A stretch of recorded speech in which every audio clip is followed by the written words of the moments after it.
नमस्कार, मैं हूं काजल मिश्रा। स्वागत है आपका एनएल लाइव। नजर डालते हैं हिमाचल प्रदेश की मुख्य खबरों पर।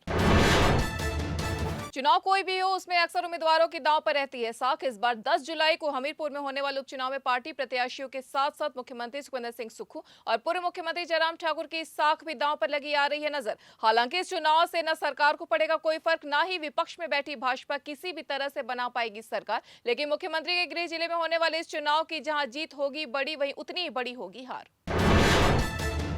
हिमाचल प्रदेश के सरकारी स्कूलों में बैच वाइज आधार पर नियुक्त होने वाले जेबीटी और टीजीटी को स्कूल जाने से पहले पढ़ाई कराने के तरीके का 15 दिन तक दिया। कई वर्षों से नौकरी का इंतजार कर रहे इन शिक्षकों को प्रशिक्षित करने के लिए प्रारंभिक शिक्षा निदेशालय ने लिया है फैसला। जुलाई में 1100 जेबीटी और 1023 टीजीटी की बैच वाइज आधार पर स्कूलों में होनी है नियुक्तियां। हिमाचल में बादल फटने या बाढ़ फिर अन्य प्राकृतिक आपदा के चलते रास्ते बंद होने पर अब पीड़ितों को इलाज से नहीं रहना पड़ेगा महरूम। आपदा पीड़ितों को समय रहते मौके पर ही मिलेगा उपचार। इलाज के लिए पीड़ितों को नहीं जाना पड़ेगा अस्पताल, बल्कि अस्पताल खुद आएगा उनके पास। केंद्र सरकार के प्रोजेक्ट भीष्म से किसी भी तरह की आपदा के दौरान लोगों को सही समय व मौके पर इलाज देने के लिए केंद्र सरकार ने इस प्रोजेक्ट के तहत प्रदेश के बिलासपुर एम्स को है जोड़ा।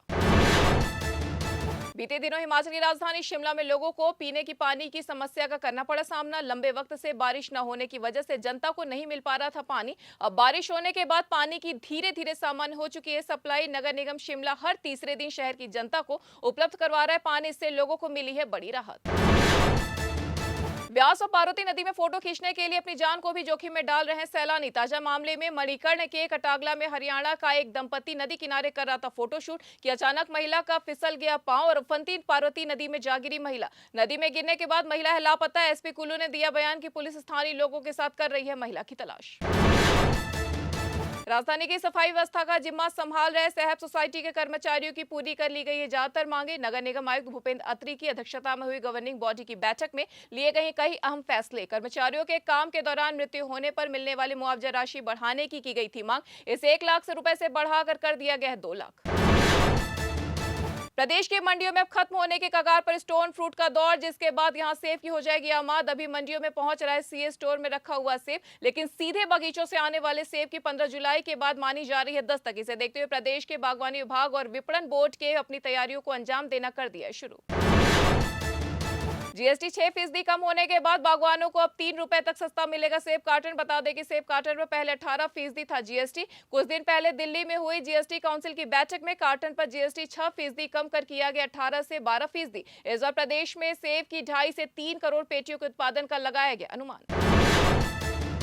शिमला में हाइड्रोजन ट्रेन का फाइलों में ही है कैद सपना। ऐसी की गई घोषणा कि प्रदेश में ये नैरो गेज पर दौड़ने वाली देश की होगी पहली हाइड्रोजन ट्रेन, लेकिन काफी ट्रायलों के बाद भी हासिल नहीं हुई इसकी सफलता। ऊंचे पहाड़, इसकी राह में बने हुए अवरोध। पिछले साल यहां हाइड्रोजन ट्रेन रन करने की गई थी बात।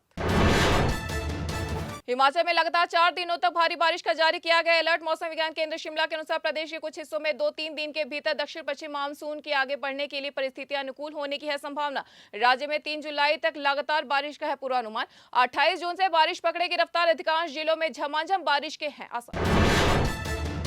तो ये थी हिमाचल प्रदेश के अब तक की मुख्य खबरें। ऐसी तमाम खबरों से जुड़े रहने के लिए देखते रहिए एनएल लाइव।